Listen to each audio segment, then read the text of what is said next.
Et ce que je vais vous demander, c'est vraiment de continuer à me soutenir, parce que c'est ça qui me rend fort.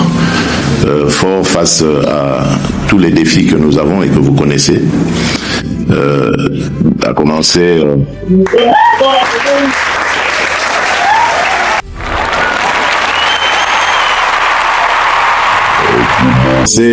a commencé bien entendu par le défi sécuritaire, comme vous le savez, nous oppose à un de nos voisins belliqueux depuis 2022, mais en réalité depuis plus longtemps, mais c'est depuis 2022 qu'il a vraiment manifesté ses réelles intentions, qui ont été depuis près de 30 ans de déstabiliser l'Est de la République démocratique du Congo afin qu'il n'y ait pas du tout d'autorité de l'État dans cette partie du pays pour lui permettre à ce voisin donc de continuer à piller tranquillement et à développer son économie.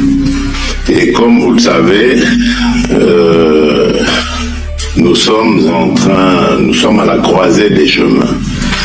Nous sommes en train d'aller tout doucement, mais sûrement, vers la fin de ces horreurs, des horreurs qui ont entraîné des millions de victimes dans notre pays. C'est pour ça que nous parlons aujourd'hui haut et fort d'un génocide congolais, un génocide que la communauté internationale a ignoré pour des raisons évidentes, parce qu'évidemment ce voisin belliqueux travaillait avec le soutien de certaines puissances.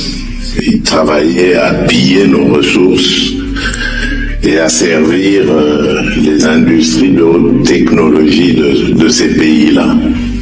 Nous avons fait non seulement que de dénoncer ces abus, mais nous avons également résisté face à ces exactions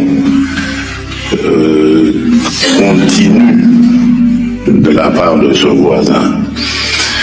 Et je peux vous le dire avec assurance que le mal était profond.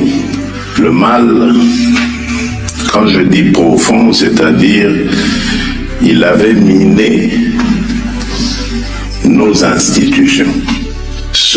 Cette guerre, si elle a duré aussi longtemps, c'est parce qu'elle prend ses racines dans notre pays, dans nos institutions.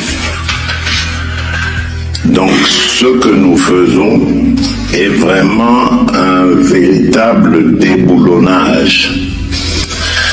Nous sommes non seulement en train de mettre en sécurité définitivement, d'ailleurs je l'espère, nos compatriotes de l'Est qui ont payé un lourd tribut à cela, mais nous sommes aussi en même temps en train de mettre fin à cette infiltration dont nous avons été victimes pendant près de 30 ans maintenant.